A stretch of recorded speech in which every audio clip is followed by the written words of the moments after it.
Bonsoir à tous, c'est parti, on reprend notre étude selon les enseignements de Benitou sur l'île de Bereshit. Et comme on a promis, on va commencer le sujet de le conflit du cosmopolitisme autour de Yehuda et Yosef. Alors, je vais tout de suite partager le texte. Voilà. Hop, c'est parti. On a donc cette question très d'actualité. Yosef, Yehuda, Veshat, cosmopolitut. Alors d'abord, on nous fait un petit résumé bref de ce que le Rav Yehuda enseignait. Parashot Achronot shel Sefer Bereshit oskot beyachas Yosef ve'achiv. Donc les dernières parachiotes du Chumash du Pentateuque de Bereshit, du livre de Bereshit, elles nous rappellent justement cette relation qu'il y avait entre Yosef et ses frères. Beshurav à la Torah, Aya Rav Yehuda mechalek et parashot les zugot kach. C'est très connu que le Rav Yehuda Kook, il partageait les dernières parachiotes de manière générale, pas les dernières, toutes les parachiotes, en couple. Il faisait des couples de deux. Et regardez, c'est comme ça qu'il les partageait. Parachute Bereshit noir ensemble. Oskot Bebria Ve'esrim Adorot Arishonim. Donc elle s'occupe de la création et des 20 premières générations. Parachute Lech Lecha Vayera. Donc Lech Lecha Vayera, Oskot Bedmuto Shel Avram. Elles sont concentrées sur Abraham. Parachute Chaye Sarah Vetoldot. Oskot Bedmuto Shel Yitzhak. Sont concentrées sur Yitzhak.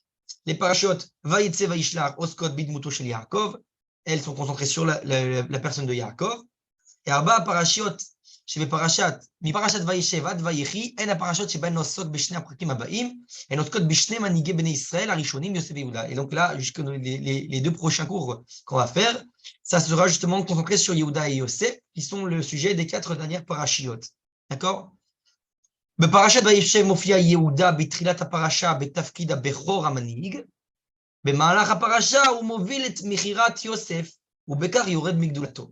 Donc dans la première parasha Vayeshev, apparaît Yehuda au début de la parasha comme celui qui est le premier-né, celui qui est le dirigeant, celui qui dirige ses frères, même s'il n'est pas le premier-né biologique.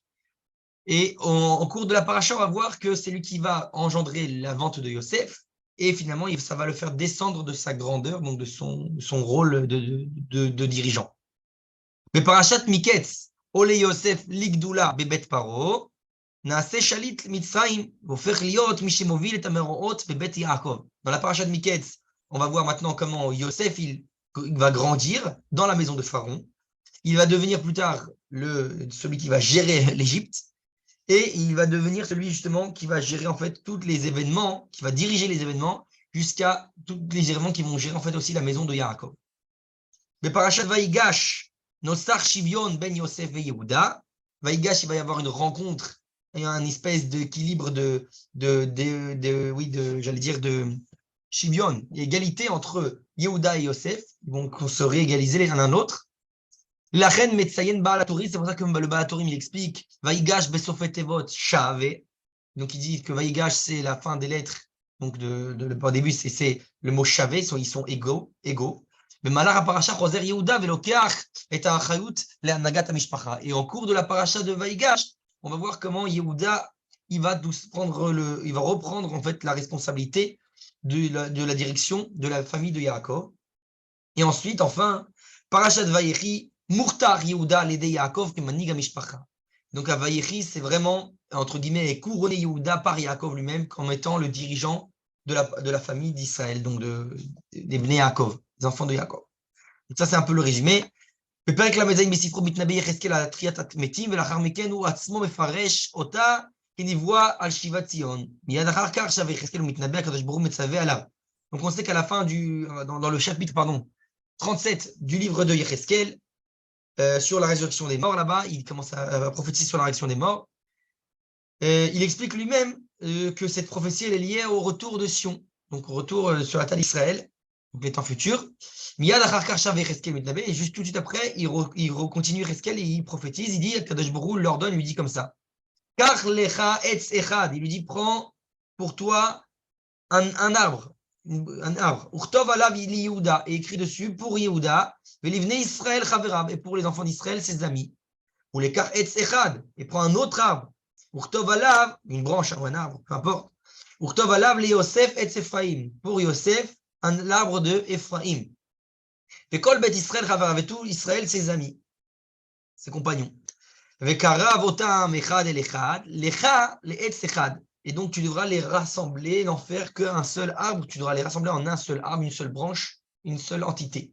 C'est la prophétie de Yecheskel. Pour la suite, לאחר מראה הנבואה מגיע ההסבר הכולל של תוכנה. עם ישראל יחלק בשיבת ציון האחרונה לשני כוחות. C'est exactement ce qui va se passer dans les temps futurs, ce qu'on est en train de vivre, que le peuple d'Israël va se partager en deux camps. Il n'y a pas plus actuel que ça. Il y aura un besoin, une nécessité de relier les deux camps. Oui. Comment tu sais que c'est entre... Tu dis que c'est dans les... Ça se répète dans le temps qu'on vit actuellement, mais comment tu peux savoir que c'est Yehuda et Yosef? Alors justement, tu vas voir comment quand on va étudier, on va essayer de comprendre en profondeur qui sont ce Yehuda, qui sont ce Yosef, on va comprendre que j'aurais pas besoin d'ouvrir trop ma bouche pour que tu comprennes que l'analogie est très vite faite. Donc je t'invite à patienter un tout petit peu, tu vas voir. Tu vas voir par toi-même comment ils sont décrits ici dans l'étude qu'on va faire. C'est exactement le but de notre étude. D'accord? Voilà. Donc je continue. Historite, okay. Donc il dit, on voit que c'est au retour de Sion, il y aura deux camps.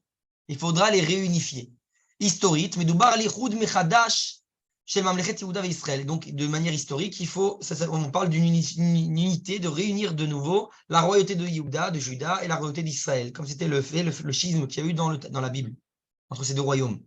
Les faits amour kan begioula shlishit, selon ce qui est dit ici après la prophétie, donc dans la troisième délivrance, chez Anou Beitsuma, que nous, on est en plein milieu de cette délivrance, comme on a vu ça dans les cours précédents, je ne vais pas revenir dessus.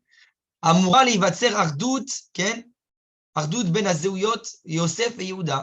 בשני הפרקים הבאים נעמוד על מאפייני זהויות אלו, ונאבחן על איזה חלקים בחברה הישראלית מדובר. Exactement comme tu viens de poser la question, on va justement au cours de notre étude essayer d'identifier doucement, selon l'étude, qui sont ceux Yehuda et qui sont ceux Yosef, quels sont ces deux camps-là. D'accord? Alors, on a Ezra Israël ou Ezra Haolam. Il y a ce même conflit, justement, à savoir est-ce que Israël, d'abord, on est citoyen d'Israël, comme on dirait dans le langage d'aujourd'hui, ou alors citoyen du monde.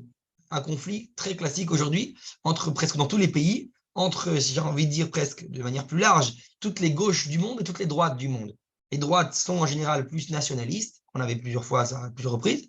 Les gauches du monde sont plus humanistes, universalistes, cosmopolitistes. D'accord? Ils se sentent liés à un monde, à tout le globe. Là, on va voir et on va revoir est-ce que c'est contradictoire forcément? Et la question, c'est comment nous, justement, Israël, on doit se voir à ces yeux-là. Est-ce qu'on doit être plus citoyen du monde ou citoyen d'Israël particulièrement? Donc, imtom tkufat avot notzeret machloket panim mishpnim mishpachtit saviv hanoseh. Et donc, comme on finit la période des patriarches, eh ben, naît cette machloket, cette discorde entre les frères, à savoir intérieur dans la famille. Ketzad yesh li mamesh et hayehud haivri. La question est, cette machloquette, donc, elle est de savoir comment nous devons réaliser la vocation hébraïque, si on peut dire ainsi. Ben Hashitin, metaeret Torah, vikuach ben Yosef et Yehuda à la sheila ketzad amurim ben Israël ligol et haolam. Donc, si on lit entre les lignes, la Torah est censée nous décrire, nous dire, nous représenter ce conflit entre Yosef et Yehuda sur la question que comment Israël, il est censé libérer le monde. De quelle manière? Quelle est la shita, quelle est la méthode pour qu'Israël libère le monde? הוא עושה זאת באמצעות כניסה לתרבות השלטת של תקופתו, כדי לפעול מתוכה להעלאת רמתה המוסרית. Et donc, il va faire ça de manière, en rentrant, en fait, dans la culture qui va diriger, on va dire, la dominante de l'époque. Donc, à l'époque, c'est l'Égypte, par exemple, mais bien sûr, c'est bien sûr actuel pour toutes les cultures dominantes de chaque génération. Et donc dit pour essayer d'agir de l'intérieur de cette culture-là et de l'élever d'une manière morale. Donc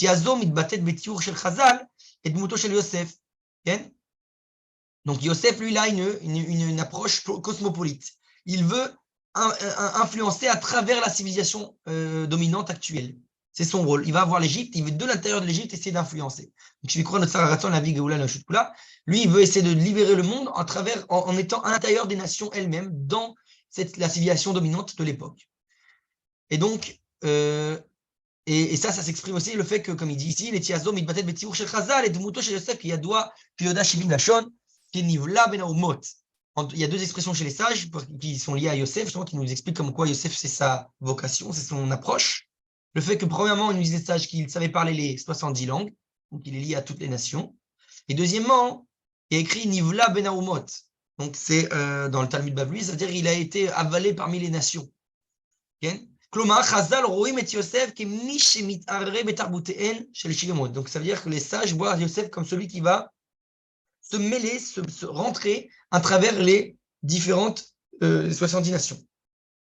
מסיבה זו, ייזום יוסף את ירידת משפחתו כולה למצרים.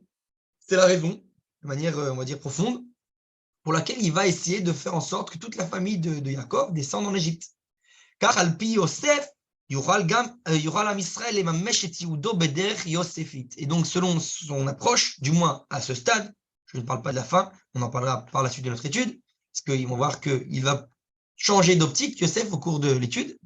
Mais en tout cas, au début, au moins, il pense que c'est comme ça qu'il faut délivrer le monde, que c'est le rôle d'Israël, ce cosmopolitisme. Et donc, c'est sa manière à Yosef, lui, le yosefisme. C'est comme ça qu'il voit les choses. Piroucho chez l'habitude cosmopoliti ou Ezra Haolam, comment on dit cosmopolite, c'est-à-dire être citoyen du monde, qui se voit citoyen du globe terrestre. Mais Koro chez l'habitude est Echad Migdolé à philosophie Mayevanim, Socrates. Donc, c'est la source de cette expression, elle vient chez un des grands philosophes de grec, qui est Socrate. Chez Nishal, Erou Magdir et Zeuto, Aïmou Atonai, Yevani, Ana Socrates, Eneni Atonai, O Yevani, Kiim Ezra Haolam. Quand on lui a demandé donc de se définir, comment il définit son identité, Socrate a répondu, on lui a dit, est-ce que tu es athénien, est-ce que tu es grec? Il a dit, je ne suis ni grec ni athénien, je suis citoyen du monde. C'est comme ça, c'est le cosmopolitisme dans toute sa splendeur. Donc, qui ne se renferme pas dans une, on va dire, ethnie nationale. Mineged, Etzel Yehuda, Kayemet Netia Mitbadelet, Amevatet Betvisa Meshirit Shona. Et là, maintenant, l'approche de Yehuda, elle est différente. Lui, il se voit plus, on va dire, renfermé sur soi, on va dire comme ça. On va dire qu'il a une autre approche du messianisme, différente, donc une autre approche de comment il voit les choses, comment Israël doit libérer le monde. Alpit Misazo, Matarat Ha'am Yehudi ilakum kekeila atzmaït israélite be'eretz Israël. Selon sa vision à lui, le rôle du peuple juif, c'est de se dresser une communauté indépendante en Israël, donc du peuple juif en Israël. Et donc de se préparer à sa délivrance personnelle, personnelle à l'échelle nationale.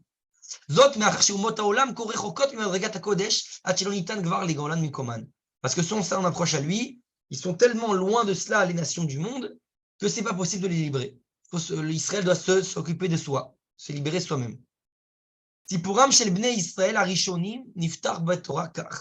Donc, l'histoire des premiers Bnei Israël, à proprement dit, dans la Torah, elle est décrite comme ça, dans les versets. Vayeshev Yaakov beretz megurei aviv. Et Yaakov, il s'est installé dans la terre où habitaient ses ancêtres, ses pères. Chazal omrim, bikesh Yaakov lishev bishalva, kafatz alav rugzo shel Yosef. Les sages nous disent que, c'est donc rapporté chez Rashi, bien sûr, il nous dit que Yaakov, il arrive en Israël, il pensait s'installer paisiblement, tranquillement. Tout de suite, kafatz alav rugzo shel Yosef, le courroux, si on peut dire ainsi en français, de Yosef lui a sauté dessus. C'est éveillé. Lama. Marotsim mino Kadosh Baruch. On se dit, mais pourquoi? Qu'est-ce que Kadosh Baruch attend de lui? Yaakov mevin sheu gvar Israël. Tamad kufat ha'avot v'yesh gvar uma. Yesh gvar geula v'lachen efshar lashevet beshalva. Yaakov, lui, il a compris que ça y est, il est Israël. On a commencé à se bâtir notre nation sur la terre. Donc, il dit, c'est terminé la période des patriarches. On peut commencer, on est une nation, on peut commencer la délivrance. Et donc, on peut s'installer paisiblement sur la terre d'Israël. C'est ce que pense Yaakov, du moins. Et là, schéma. Et le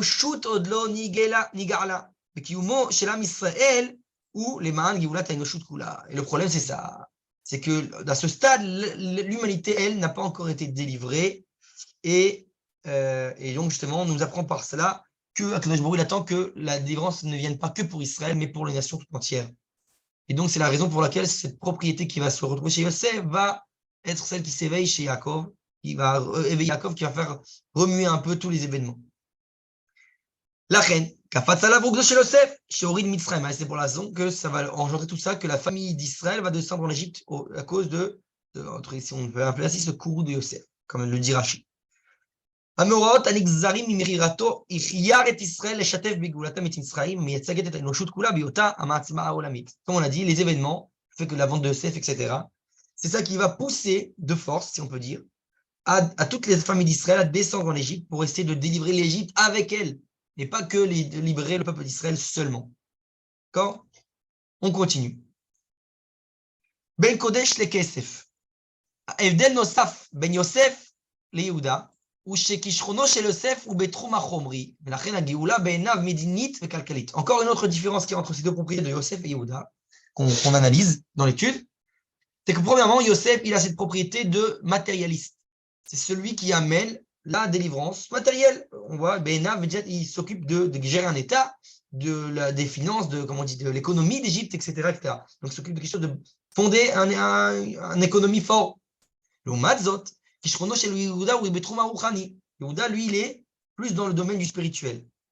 Geoula Benav, il chibour Im Israël la Kodesh.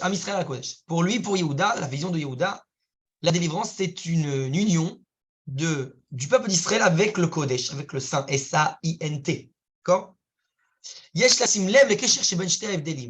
Il faut maintenant faire attention, mettre l'accent sur la relation entre le lien qu'il y a entre ces deux différences-là.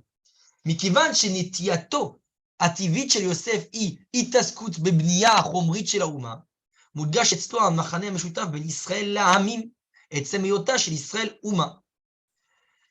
Et donc il dit, puisque chez Yosef, donc sa propriété, on va dire naturelle, c'est le fait qu'il s'occupe de matériel, de construire matériellement une nation, et ben c'est lui qui va être accentué justement le fait qu'il y a le point commun entre Israël et les nations. Le fait qu'Israël aussi est une nation parmi les autres. לעומת זאת, אצל יהודה, שנטייתו היא פיתוח הממד הרוחני של ישראל, puisque Yehuda, lui, son approche, c'est le développement spirituel d'Israël. Alors chez lui, מודגש יותר הממד המבדיל את ישראל מהעמים ואת הקודש מהחול. Et donc chez lui, il va être plus accentué la différence qui différencie Israël des nations, le fait cette distinction entre Israël et les nations, et finalement la même distinction qui est entre le Kodesh, le saint, et le Chol, le profane, ce qu'on dit aussi. La question que tu poses, Frédéric, tu dis pourtant, c'est lui qui a proposé de le vendre Yosef. Tu parles de Yehuda. Qu'est-ce que tu veux dire par là? Qu'est-ce que tu veux dire? Je n'ai pas compris la question. Tu veux dire pour le fait que c'est lui qui a engendré la descente en Égypte? C'est pas une question, c'est une affirmation. Pourtant, c'est lui qui a proposé, tu l'as dit toi-même, c'est lui qui a proposé de vendre Yosef. Donc, ça veut dire qu'est-ce que ça veut dire? Moi, je pense que l'un ne va pas sans l'autre. Les deux sont complémentaires. Bien sûr, mais tu sais, c'est exactement c'est le but de notre étude. C'est exactement ce qu'on va dire. Il faut bien comprendre. C'est justement là, pour l'instant, on montre deux approches qui, a priori, semblent être en conflit, être en tension l'une l'autre, mais en réalité, comme tu le dis, c'est ce qu'on va voir, c'est qu'elles font les deux parties du peuple d'Israël. Donc, il faut cette harmonie entre les deux. Bien sûr. Voilà. Bien sûr, sauf que malgré tout, et ça, on va le voir encore dans notre étude, maintenant, on va continuer, on va voir que les deux approches, ça dépend dans quelle période on est en train de vivre au niveau de l'échelle du peuple d'Israël. On va le voir par la suite. On va y arriver. D'accord? Doucement, doucement. Oui. Et maintenant, je continue. Donc, on a dit à Géoula al-Pi Yosef. Maintenant, donc, selon l'approche de Yosef à ce stade, quelle est la délivrance selon l'approche de Yosef? Ma she'ifma shel Yosef, ma chalom shelo. Donc, quelle est l'approche de l'aspiration de Yosef? Quel est son rêve? Ine, chalamti chalom od. Comme il dit dans son rêve, il dit voici, j'ai rêvé un rêve, et que voici que le soleil, la lune et les 11 étoiles se prosternaient devant moi. 11 étoiles se prosternaient devant moi.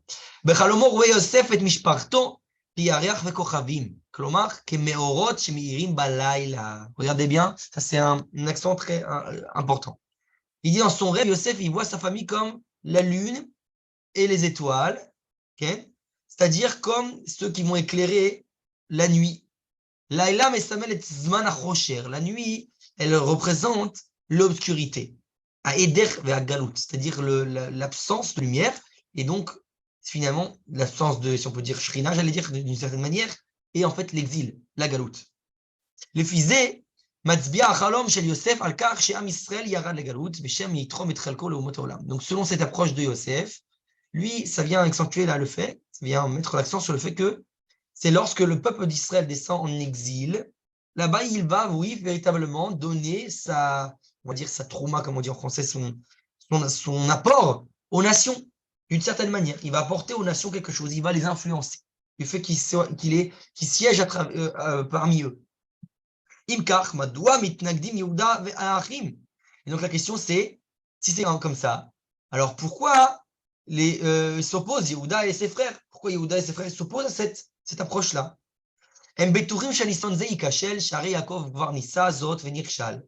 Yehuda et ses frères pensent, eux, que c'est sûr que cette approche-là, elle va être un échec. Pourquoi? Puisqu'ils ont appris de l'histoire que Yaakov, il a essayé et il a échoué chez Lavan.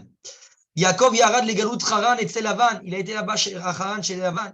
Bimkom shehu yashpi al dodo, au lieu d'influencer son oncle, Lavan, kimat itzliach leashir oto becharan laad. Presque, il a dû presque rester pour toute sa vie bloqué à Haran.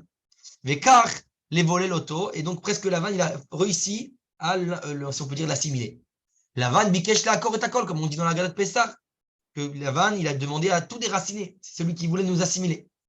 Et donc les frères de Yehuda et ses frères ont appris de l'expérience, de l'histoire. Mais en réalité, pourquoi alors Yosef, lui, il n'a pas appris de l'histoire de ça? Parce que lui, Yosef, il n'a pas vécu véritablement cet échec de son père. Chéri, pourquoi? Regardez bien.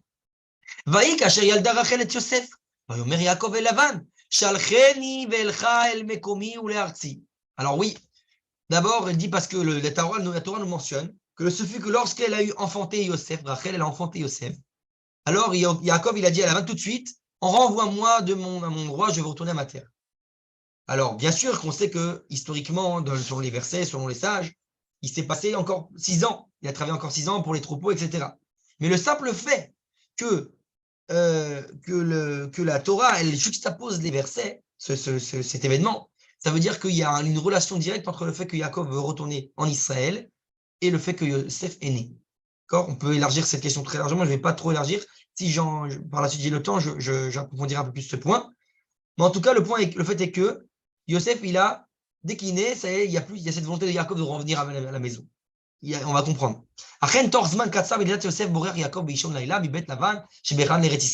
Donc en vrai, il n'a que 6 ans, Yosef, lorsque Yaakov, il s'enfuit de chez Lavan. De manière paradoxale, ניסיון האחים להיפטר מיוסף וחלומותיו הוא שסלל לאח המוחרק את הדרך להגשמת חלומותיו. Et donc, comme on sait, l'histoire a prouvé paradoxalement que la tentative des frères de se débarrasser de Yosef et de ses rêves, c'est finalement ce qui va faire que tout va engendrer en fait la descente de tous les frères en Égypte. Comme on dit, Kadosh Borou, il a fait tourner tous les événements dans son sens. Et donc, en réalité, ça va faire réaliser les rêves de Yosef. Le fait qu'eux-mêmes voulaient empêcher les rêves, ça les réalise. Yosef over mi bet Potiphar et le bet Assoar. Et donc, Yosef, il va passer de la maison de Potiphar à la maison cette fameuse prison-là qu'il y a en Égypte. Ou Misham el bet Paro, et de là-bas, il va être réhabilité à la maison de Pharaon lui-même. Et Naassa, les Chalit Misraim, il va devenir le gouvernant d'Égypte. Et c'est exactement dans cette période-là, nous dit que l'Égypte se trouve dans une crise économique. Comme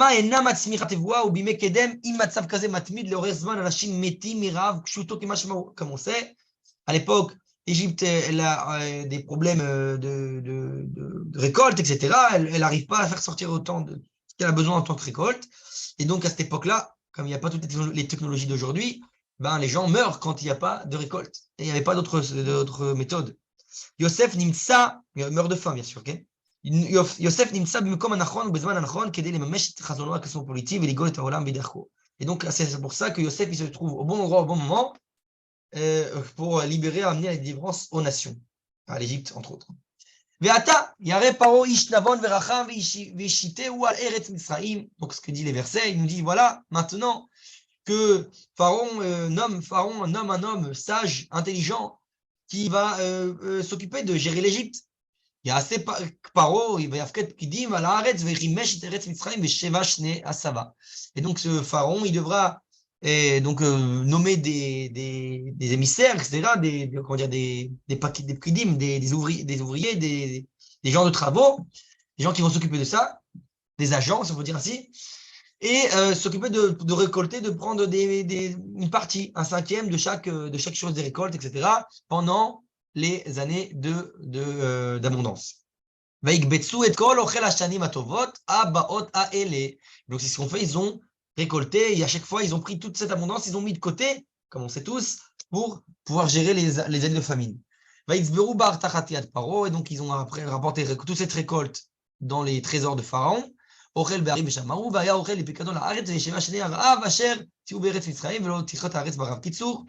résumé, Yosef donne la solution à la famine, à ce problème de famine. המצרים באים אל יוסף לקנות את האוכל שהוא אסף בשבוע שנות השיבה, וכך הוא אוסף את הכסף של כל המעצמה העולמית. Ce qui se passe, comme les versets nous le décrivent, c'est que doucement, doucement, les Égyptiens vont venir acheter leur récolte pendant les années de famine de Yosef, et Yosef, bien sûr, il va comme ça prendre presque vider l'argent, vider les trésors de toute l'Égypte. Velechem en bechol haaretz, il n'y aura pas de pain dans toute la terre. Qui kaved harav meod, parce que la famille était très très difficile. Vatel a eretz Mitzrayim eretz Canaan mipnei harav, donc c'était vraiment très lourd la famine sur la terre de Canaan et d'Égypte. Vailaket Yosef et kol hakesef הנמצא בארץ מצרים ובארץ כנען. וישבר אשר הם שומרים, ויבא יוסף את הכסף ביתה פרעה. Donc il s'écrit explicitement que il va récolter, vayalket le likut. On rappelle le likut nisosot, la fameuse récolte des étincelles de Gdusha en exil. Et il va essayer de récolter tout l'argent qui se trouve en Égypte. Il prend tout. Il rassemble tout. Ça devient dans les trésors de l'État d'Égypte. Et même, donc, il rapporte tout ça dans la maison de Pharaon. כספם של המצרים אזל, ולכן הם עוברים לשכר חליפין, תמורת המקנה והצאן מקבלים המצרים אוכל. Donc, doucement, doucement, ils reçoivent à manger les Égyptiens. Et là, les versets continuent. ויתום הכסף מארץ מצרים ומארץ כנען, ויבואו כל מצרים אל יוסף לאמור, אבל לנו לחם ולמה נמות נגדך. יאפס כסף. Bon, les Égyptiens, bien entendu, voient, il manque toujours de la manger, on n'a plus rien à manger, donne-nous de la manger. Et il dit, l'argent est terminé, on n'a plus rien, qu'est-ce qu'on fait? Yomer Yosef, il leur dit, Avu miknechem vetna lachem miknechem im afes kasef. Donc, ici, vous n'avez plus d'argent, donnez-moi aussi vos troupeaux, vos biens, etc., etc. Bref, c'est comme ça qu'il va vider toute l'Égypte de tous ses biens. ויביאו את מקניהם אל יוסף, ויתן להם יוסף לחם בסוסים ומקנה הצאן ומקנה הבקר ובחמורים, וינעלם בלחם ובכל מקניהם בשנאי. En gros, contre la nourriture, il leur donne, si eux donnent tous leurs troupeaux, tout leur bétail, les ânes, chevaux, etc., etc. Voilà. En tout cas, à Torah Mestaparet, et bien entendu, il a vidé même les troupeaux. Les Égyptiens n'avaient plus de troupeaux à la fin de toute cette période. Il ne leur reste plus que leur territoire, leur terre. Et même eux, par la suite, les Égyptiens vendent leur propre terre et contre de l'argent, de la nourriture. Yosef Movil et Bitul Arichush Aprati, mais de même Mixat, le communisme. D'une certaine manière, on peut dire que ça ressemble un peu au communisme, où Yosef il va enlever la propriété privée des gens. Les Égyptiens n'ont plus les propriétés privées, ça devient de la propriété de l'État de l'Égypte. Vatitom Hashanaï, Vayavohu Elav Hashana Hashenit Vayomru lo. לא נחרד מאדוני, כי אם תם הכסף ומקנה ובהמה אל אדוני, לא נשאר לפני אדוני בלתי גווייתנו ואדמתנו.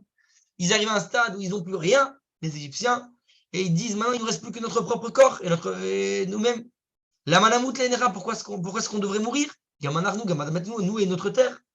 Et donc il dit achète-nous nous aussi et notre terre pour du pain. Et donc on se vendra nous-mêmes en tant qu'esclaves à Pharaon. Et donc donne-nous à manger en contrepartie de cela. Et comme ça on pourra survivre. Mais donc la terre ne périra pas, si on peut dire ainsi. Alors là c'est important. Vaïken Yosef et kol admat Mitzraïm les pharaons. Regardez l'accent. Le mot est Vaïken. Il a acquis Yosef toute la terre d'Égypte à Pharaon. Le mot Vaïken nous rappelle Caïn. Ki Machu Mitzrayim Ishtadeu, Ki Chazak Alem Harav, Vati Aret Lefaro. Donc, Vaïken, ça nous rappelle Caïn. Caïn, c'est lui qui avait la propriété, comme on a vu dans les trucs du tout début de notre étude, la propriété de celui qui gère le monde matériel. Donc, c'est Yosef, il a cette propriété lui aussi, il va gérer le monde matériel. Sauf ta'alir bitou arichouch aprati ou nituk à Adam mikol kesher les karka pratit. Et donc, on a dit, maintenant, on détache tout cet individu de son territoire. Il n'a plus de propriété privée. Même le peuple, il a dû le faire transvaser à la frontière de l'Égypte, au fin fond de l'Égypte, à l'extrémité. Quand et Tornito chez Yosef, il a envie d'Agoula Beder matérialiste, comme on l'a dit, donc il doit amener la délivrance de manière matérielle, c'est son but à Yosef. Et que Shakol Charles Melech, en Almal arrive. Il se dit, lui, un peu comme l'idée un peu, comme on le dit, communiste, c'est qu'à partir du moment où tout appartient au roi, au pharaon, bah, il y aura plus, et les gens, ils n'ont plus sur quoi se discuter, ils n'ont plus rien. Aïm, communisme ou tovora. La question ici, est-ce que le communisme, cette forme-là, cette forme de communiste, elle est bien ou mal? Elle dit Taloui Eze Yosef Manig Oto. Alors, bien sûr, c'est un jeu de mots de Manitou, entre autres. Ça dépend de quel Yosef le dirige, ce communisme. Bigvot Shiltono Arzari Shel Yosef Stalin Vedoma Vibrit Amoatzot Kibel Amunach Communisme Connotatia Shlilit. Comme on sait que, en conséquence de Yosef Staline, lui, qui était un autre Yosef, lui, le communisme, il a pris des connotations très, très négatives. Il en a fait une catastrophe. אך האמת היא שהכיוון האינדיבידואלי והקפיטליסטי המצוי במשטרים הדמוקרטיים אינו בהכרח טוב יותר, ואינו מעיד על מדרגה מוסרית גבוהה יותר. Et en réalité, on voit très bien que les régimes capitalistes ne sont pas non plus parfaits. En gros, il faut un certain équilibre entre régime communiste d'égalité et régime capitaliste de concurrence, etc. Il faudrait trouver la solution parfaite. Ce n'est pas notre sujet du cours, mais il y a beaucoup à dire sur cela. Et juste, je ferme la parenthèse. ההפך הוא הנכון, הצורך בפירוז הכוח השלטוני, הפרדת הרשויות, בחירות לרשות המחוקקת, כל מספר שנים מעיד על סקפטיות גדולה לגבי מצבם המוסרי של המנהיגים. Donc ça c'est aussi d'un autre côté. C'est vrai que oui, ce qu'on appelle, ce qui est très actuel aujourd'hui d'ailleurs, le fait qu'on doit séparer les pouvoirs, la séparation des pouvoirs c'est très important, mais quelque part il dit ça vient témoigner de quelque chose, quelque part de un certain, on est comment dire, on est mais sceptique, à savoir est-ce que le degré moral de la génération est très très élevé. Et sur encore plus forte raison, le degré moral des dirigeants. S'ils n'arrivent pas à diriger de manière morale et qu'ils ont besoin d'une séparation des pouvoirs pour pouvoir se rééquilibrer les uns les autres. Quelque part, il y a un espèce d'aspect négatif quand même, malgré tout. Chez Amanik Moussari, que Yosef Hatzadik, si le dirigeant il est moral, comme Yosef Hatzadik, Yosef lui-même, on ne devrait plus avoir aucune crainte de n'importe quel régime, peu importe le régime. Parce qu'on a quelqu'un de moral qui nous dirige. Il faudra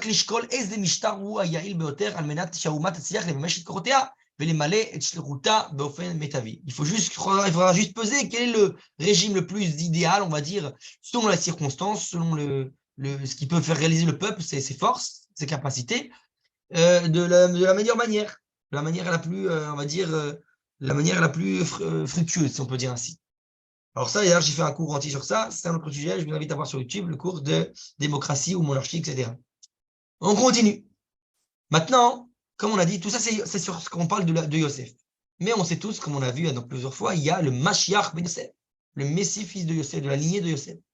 Quelle différence entre Yosef et le Mashiach ben Yosef? Donc, Besof Yamav chez Yosef, ou Choser bo me'amachshava cosmopolitite. Et c'est exactement ce que j'ai introduit tout à l'heure. À la fin de sa vie, Yosef, il va revenir de sa vision cosmopolite. Il revient sur lui-même. Il n'est pas... on va voir.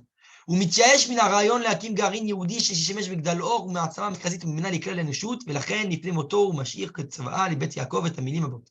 Donc il se désespère du fait qu'on peut essayer d'amener une graine juive en étant un phare parmi les nations elles-mêmes. Il désespère de cette idée, il voit que c'est un échec. Et donc il se dit, finalement, c'est pour ça qu'il dit à la fin de ses jours, il le dit même dans les versets, on va voir maintenant de quel vers, dans ces mots-là, il dit à Nochimet. Il dit comme ça, Ve'Elohim pakod ifkod etrem. Il dit, voici que je vais mourir et Dieu va vous libérer un jour. Ve'ela etrem min haaretz azot el haaretz asher nishba l'Avraham, l'Yitzhak et Yaakov. Et il vous fera remonter de la terre qui vous avait promise Abraham, Yitzhak et Yaakov. Les Yosef Yesh Chazon Khadash. Cette fois, Yosef, il a une nouvelle vision. Olim l'Eretz Israël. Il faut monter en Israël. Kan offert Yosef les Mashiach ben Yosef. C'est à ce stade-là que ce cosmopolitisme de Yosef se transforme en Mashiach ben Yosef, le Messie de la lignée de Yosef. מאפיין אחד מתוך שני המאפיינים של שיטת הגאולה שלו התהפך מקצה לקצה. קט דוגל יוסף בגאולה פיזית בארץ ישראל. Et donc maintenant, il pousse à l'approche de la libération physique en Israël, le sionisme. D'accord? C'est pas pour rien que Yosef Gematria, valeur numérique de Sion. מעניין להשוות בין שתי החולמים בשתי הגאולות. Regardez là, c'est très intéressant, c'est juste la position qu'il fait, cette analogie, pardon, entre la délivrance à l'époque de Yosef et la délivrance de nos jours. Barishona Yosef, Barachona Binyamin Zev Herzl. On a cette analogie entre Yosef et Herzl lui-même, Binyamin Zev Herzl. Gam le Herzl ayu be'eksher hazeh shne shlavim b'chaim. Herzl, lui aussi, il avait des rêves et il a eu deux étapes dans sa vie. לפני משפט דרייפוס, הוא חשב שהדרך להציל את עם ישראל מאנטישמיות הוא התבוללות בתרבות המרכזית, רעיון שינק מבית הוריו.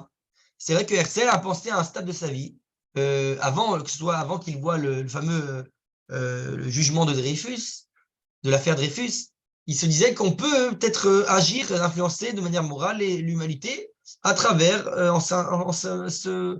en s'intégrant dans la culture générale, centrale du monde. Il a appris ça donc de la maison de ses parents.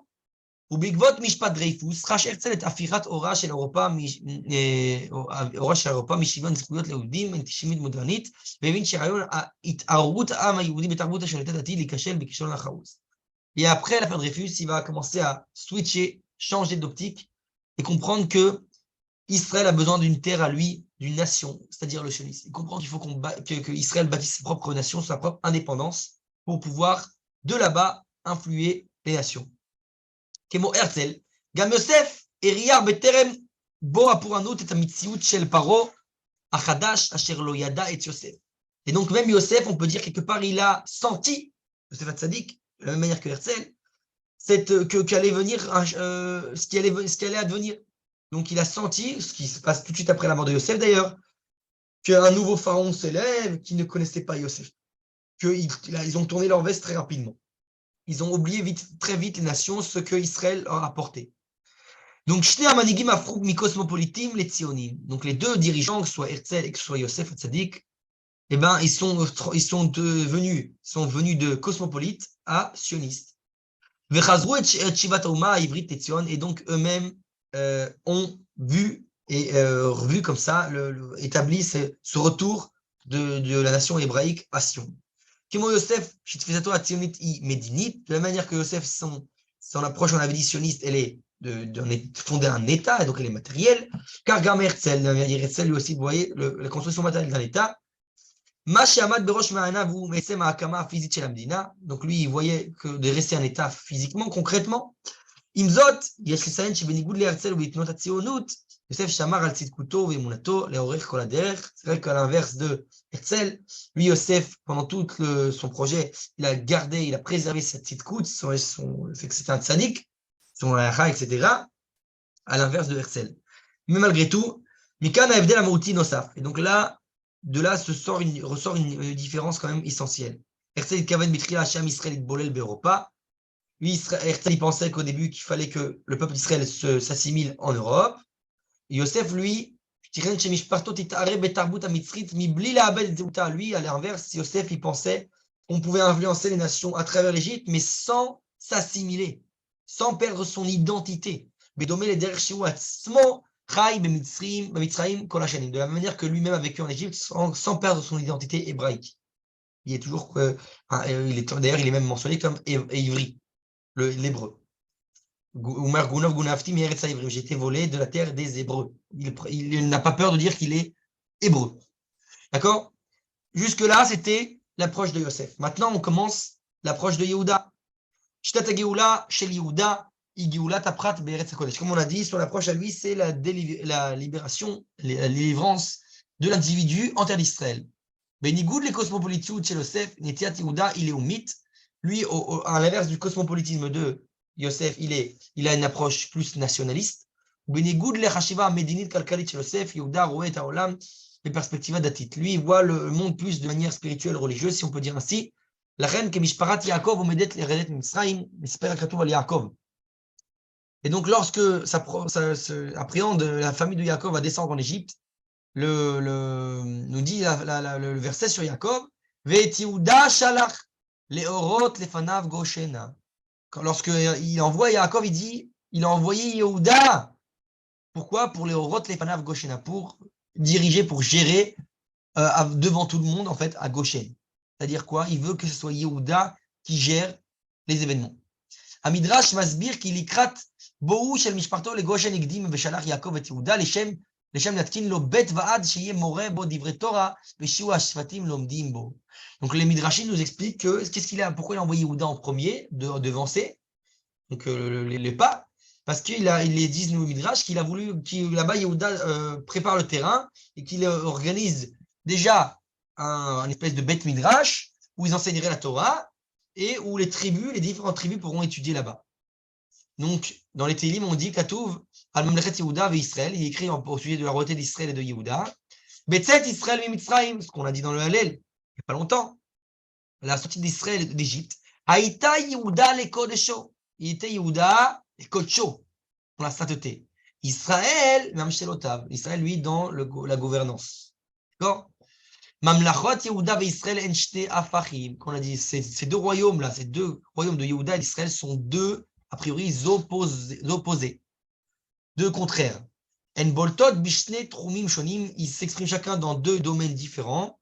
Arishona nikeret b'shaychuta shel el hakodesh, lachen truma nibna bet mikdash. Donc le premier, il se caractérise par son appartenance à la sainteté, au saint, et donc c'est pour ça que c'est dans son territoire que va être construit le Bet Hamikdash. Le deuxième, c'est son appartenance à au gouvernement, etc., le fait de gérer un État.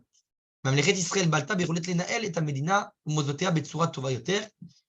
le royaume d'Israël s'est départagé par le fait qu'il a su gérer un État et ses fondements d'une meilleure manière que celle de Yehuda. Donc ces deux royaumes sont en fait les conséquences des engendrements de Yehuda et de Yosef, de cette même tension entre les deux. Donc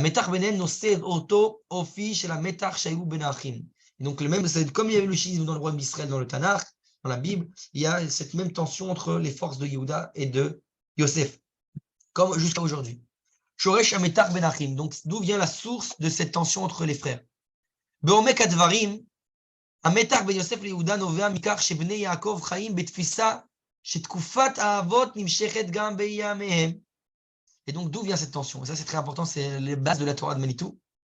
On peut se dire, chacun des deux pensait que l'autre ne fait pas partie d'Israël. Il se pensait que l'époque des Birurim, ce qu'on a dit, le fait que va se peaufiner l'identité de la nation d'Israël à travers les patriarches Abraham et pas Lot, Yitzhak et pas Ishmaël, Yaakov et pas Esav. Ils pensaient, les frères, que ça continue. C'est pas terminé. On continue. Ce sera Yehuda et pas Yosef. Yosef pense Yosef et pas Yehuda. Donc chacun pense que l'autre ne fait pas partie et il est la clipa, il est l'écorce, celui qui va être rejeté de l'identité d'Israël. Donc d'où la tension. Chacun pense être la Sgoula à travers lui et pas l'autre. C'est ça, d'où la tension qu'il y a entre les deux. Ça explique toute la vente de Yosef, c'est que c'est cette haine, a priori, que c'est pas une haine mesquine de chacun de nous, une espèce de jalousie. Non, c'est beaucoup plus que ça. C'est quelqu'un qui dit, moi, je suis le porteur du sceau d'Israël, celui qui va continuer la Sgoula. Chacun pense que c'est lui et pas l'autre. D'accord? Comme c'était le cas à l'époque des patriarches. En fait, ils ne comprennent pas en réalité que l'époque des patriarches est terminée. On est dans une autre époque maintenant, l'époque des Banim, Bnei Israël, les enfants d'Israël. On n'est plus dans l'époque des Avot, des patriarches. ההבדל העיקרי בין תקופת האבות לתקופת האבה, כי נקרא אומה עברית, הוא בזה שתקופת האבות מתאפיינת בבירור בין הפרי לקליפה, comme j'ai dit. La différence, c'est entre l'époque des patriarches, c'est celle où on va prendre le fruit, jeter l'écorce. L'écorce, c'est Ishmaël, l'écorce, c'est Lot, l'écorce, c'est Esav. ובכל אחד משושלת הדורות יש בחינת פרי ויש בחינת קליפה. Chaque génération, on a dit, il y a celui qui est le fruit, celui qui est l'écorce, klipa. Donc on a dit, car Yaakov et Esav, car Yitzhak et Ishmael, et car Abraham et Lot. Mirega shekama mishparat Yaakov, Béné Israël, exactement comme j'ai dit oralement, c'est les Béné Israël, à proprement dit. En autre privé klipa, il n'y a plus de fruits et d'écorce. Betor mishpara. Benkar ou Bekar, Kroui Banim, tout le monde sont appelés les Banim, cette fois les enfants, comme il dit Rabbi Meir dans la Gemara. Quand Israël Achim ve'arevim zelazé, tout Israël, ils sont les uns garants des autres. Achim enam be'echar roim zot kar be'enehem. Mais les frères eux-mêmes, entre eux, ne voient pas cela comme ça, à cette étape de l'histoire. Nous, pour nous, c'est facile, comme disait Manitou toujours, de voir les choses a posteriori, parce qu'on a appris l'histoire, on a appris tout ça. Mais eux, ils sont dans l'instant présent, ils ne savent pas ce qu'il va advenir. Donc, c'est compliqué. שבני לאה מזהים את הדמיון בין יוסף לעשיו, הם מערערים בכך שייתכן שבני רחל אמורים להידחות מהאומה. Les enfants de Léa, donc Yehuda et compagnie, voient en Yosef des propriétés de Esav. Ils se disent, comme Esav a été rejeté de la famille, Yosef également. D'accord? Et donc, ils se disent que les enfants de Rachel vont devoir être rejetés de la famille d'Israël. Et donc, Machlitim la Azor les Élicrotes. Et donc, c'est pour ça qu'ils décident d'aider à ce que cela se produise. Mikan, Mouvan Madoua Yosef, בפגישה מחודשת עם אחיו במצרים, עושה בראש ובראשונה במאמצים להביא אליו את בנימין. Et là, ça va expliquer pourquoi Yosef, lorsque il va rencontrer ses frères après toutes les années de ce qu'il a traversé en Égypte, il va tout faire pourquoi?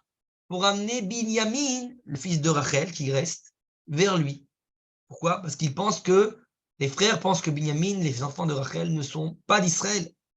Donc il a un doute à savoir est-ce que les frères, eux, apparemment, ne se comportent pas envers les enfants de Rachel comme des béné Israël. Donc ils veulent prendre Binyamin sous sa tutelle. C'est ça tout le malach, tout l'événement. maintenant, ביום שנמכר על ידי אחיו, מקנן לחשש בליבו של יוסף, שמה ינסו אחיו להרוג אף את בנימין, ולכל הפחות להעלים אותו, לפי שעשו לעצמו. Donc, c'est sa grande crainte à Yosef, à ce stade. Il a peur que les frères fassent la même chose à ce qu'ils lui ont fait à lui, à son frère Binyamin, et au moins qu'il le fasse disparaître. כעת יש לו הזדמנות להביא את בנימין אליו ולהיות תחת השגחתו. C'est pour ça qu'il fait tout pour le prendre sous sa tutelle. Maintenant, comme j'ai expliqué cette transition qui va se faire entre Yosef et le Mashiach ben Yosef, entre le cosmopolitisme et le sionisme, eh bien, il y a une espèce de transformation qui se fait également entre Yehuda et Mashiach ben David, qui est David de la lignée de Yehuda. Cette transition. Rachashosh et Yosef mitbadé. Donc, la crainte de Yosef, on va dire, se confirme. Qui bezeut Yehuda mitrolel ma'apar shel mamash. D'accord? Dans l'identité de Yehuda, va également se subir une transformation, une révolution. Et c'est quoi? Keshem chez Yosef nia Meshiach ben Yosef, chez Over מהחלום הקוסמופוליטי להשתלב בתרבות השלטת של החזון הציוני, כך יהודה נהיה משיח בן דוד כשהוא עובר ממבט סקטורלי על משפחתו למבט קולקטיבי, הכולל גם את בני רחל. La transformation, ce qui va se produire chez Yehuda, lui, c'est autre chose. Il va passer d'un regard, d'une approche on va dire, c'est comment dire en français, sectoral, on va dire, lié à juste à sa petite famille à lui, à son camp à lui, donc voilà, son propre camp, si on peut dire, a un regard plus collectif qui comprend dans son collectif les enfants de Rachel également. C'est ça tout le transformation qu'il va subir. Ama parazé, hein, pardon, ça ne marche pas. Ah, qu'est-ce qui se passe? Oh. Ama parazé, donc il nous dit Mitbaté, Beidivri Yehuda al Binyamin. Ça va s'exprimer à travers les paroles de Yehuda lui-même sur Binyamin. Il dit Anori eravenu midet tevakshem. C'est que lorsque, bien sûr, Yosef demande de faire descendre Binyamin, Yehuda va demander à son père Yaakov, et là, Yaakov n'accepte pas jusqu'à ce que quoi? Jusqu'à ce que Yehuda, il dit c'est moi qui me porte garant, je suis garant. À partir du moment où Yaakov, il dit, pardon, Yehuda, il se dit garant, en hébreu, Arev, ben c'est comme on l'a dit, Kol Israël, Arev imzelazé. Ils sont garants les uns les autres. Donc là, Yehuda prend la responsabilité d'être garant même des enfants de Rachel. C'est ça ce tikkun, cette réparation qu'il est en train de subir. Vechen be'emshech, ki avdecha Arev et anar, il le dit aussi devant Yosef. Il dit ton serviteur est Arev et anar. Je suis garant du jeune de Binyamin. Comme ça qu'il dit devant Yosef. Yeshkan tikkun shel mamash be'aras el ben Rachel. Donc, il va vraiment faire ce tikkun là devant les enfants de Rachel, vis-à-vis des enfants de Rachel. Yehuda mevin chez Kol Israël, bnei Léa ou bnei Rachel ke'echad arevim zelazé. Comme il a dit, c'est à ce stade qu'il comprend Yehuda que tout Israël, ils sont garants les uns des autres. Comprend, y compris les fils de Rachel et les fils de Léa. Mishum shekulam ke'echad markivim et azeut Israël. Et là, il comprend que Israël, ça comprend les enfants de Rachel et les enfants de Léa. Il n'y a plus de klipa, il n'y a plus d'écorce. Shorsham shel havana zo. ou Shinui Kriyat Amapa à hybride. Ça va changer toute la carte, si on peut dire, hébraïque. Yehuda ve'achim mevinim chez Tkufat Avot Tama. Et donc là, Yehuda et les frères comprennent que la période des patriarches est terminée. Kol bnei Yaakov et bnei Israël. Et donc ils comprennent toutes, qui sont tous les fils d'Israël, proprement dit. La reine al mitat Avraham, al miyem, pardon, Kol shnai masar achim omrim yachad, Shema Israël Hashem Eloheinu Hashem Echad. C'est pour ça que devant le lit de leur père, lorsqu'il est malade, ils disent tous à une seule bouche, Shema Israël, écoute Israël, il s'agit de Yaakov, Israël. Hashem Eloheinu, Dieu est notre Dieu, Dieu est Echad. Israël c'est Yaakov, ils disent Israël c'est Yaakov. Ve'achim machidim al achdutam bikriya mishutefet al achdut ha'el. Et donc ils disent de manière unifiée qu'on est unis. Ils disent devant les Midrashim que Shem chez c'est-à-dire que la manière que doit à Yaakov dans Israël, dans ton cœur, il n'y a qu'un, nous aussi dans nos cœurs, il n'y a qu'un. On est unis. Ce qui se passe lors de cette affirmation de Shema, Israël, Hashem Eloheinu, Hashem Echad. Ok. Alors, il nous reste quelques minutes. Je vais essayer de terminer. Shoresh Nishmat Yosef. Madoua Davka Rogzo chez Yosef, Ouzé chez Kofes al Yaakov, Veshash ou Mevakesh Leeshev Besof Shavam. C'est la question qu'on a posée tout le départ. Pourquoi c'est précisément ce courroux de Yosef qui va sauter sur Yaakov lorsqu'il veut s'installer paisiblement en Israël? Mishum chez Yosef ou un Mekacher ben Israël Amim. Quand on a dit Yosef, il est le maillon de la liaison entre Israël et les nations.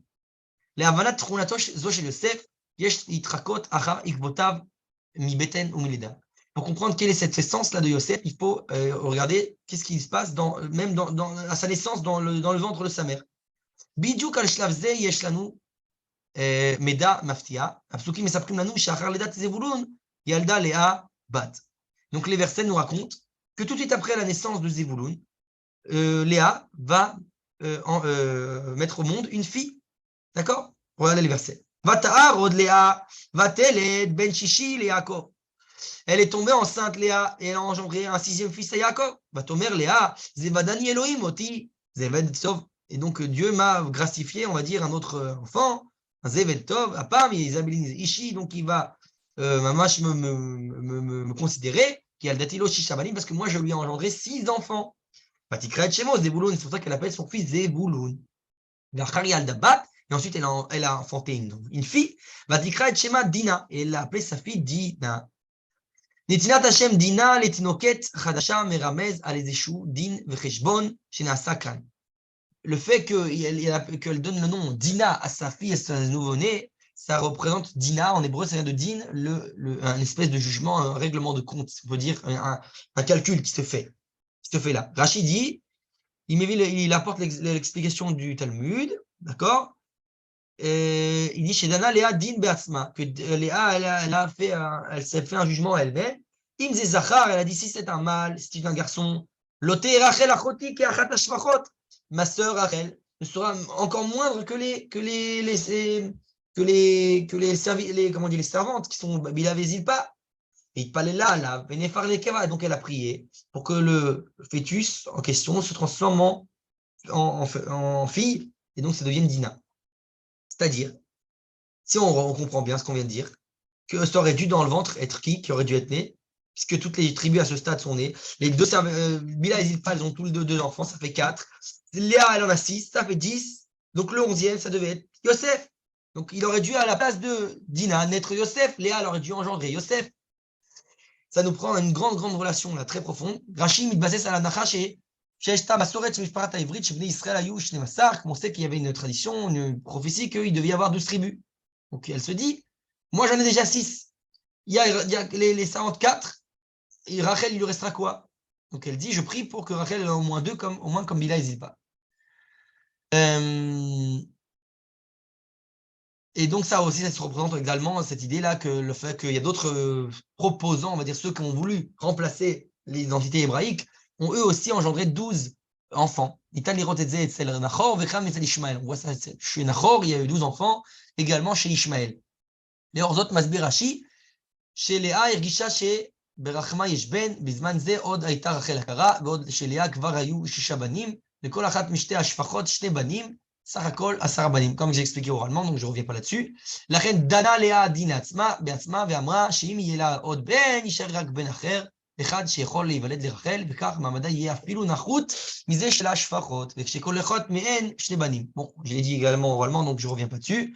כדי למנוע מצב זה, התפללה לאה על העוברה שיהפוך לבת, ויקרא לילדה דינה, ועל שם הדין שעשתה יצר. En gros, Léa va être, Dina va être celle qui va naître à la place de Yosef, a priori, pour permettre à Yosef de naître à travers Rachel.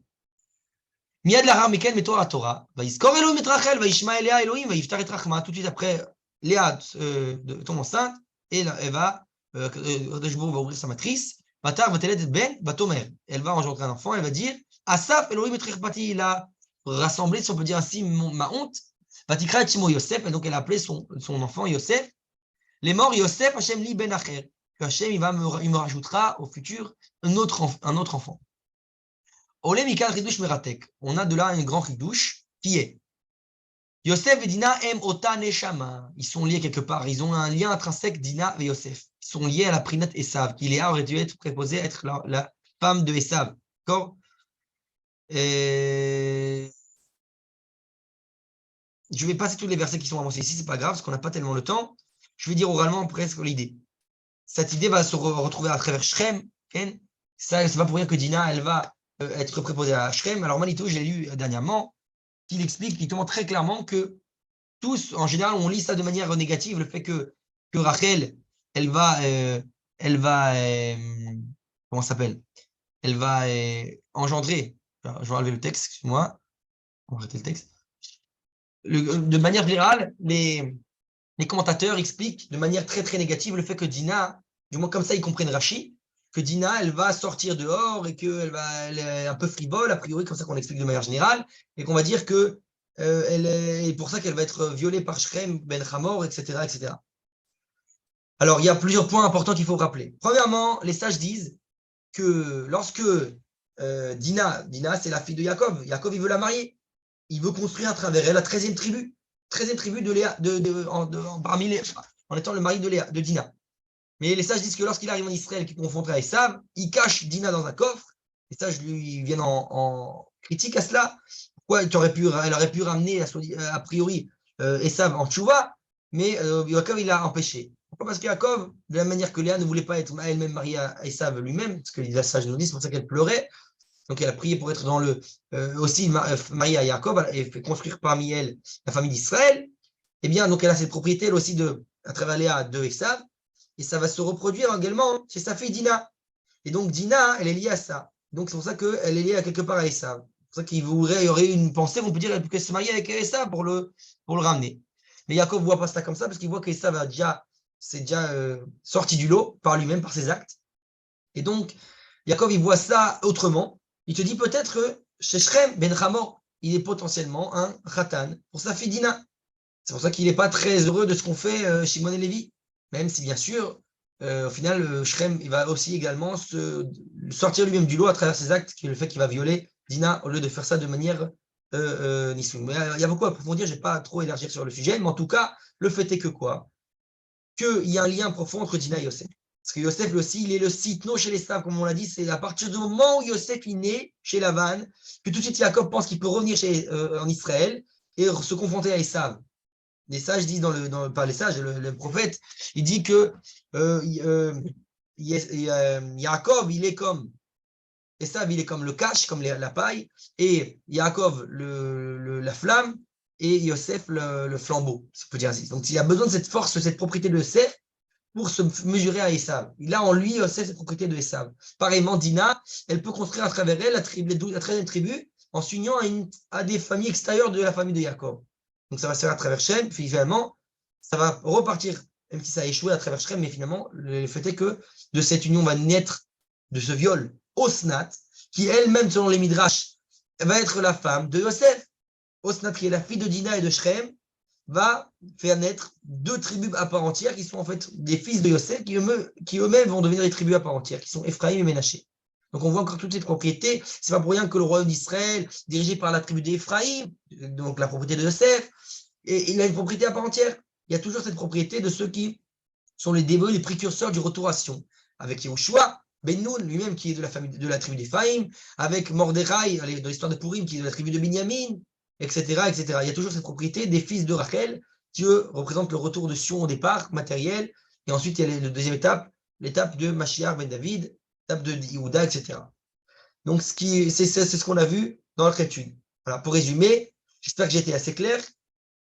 Bien sûr, c'est pas fini, ça n'est pas fini là. Le prochain chapitre, il va parler aussi encore de cette tension entre les deux, de cette relation. Est-ce qu'il y a des questions?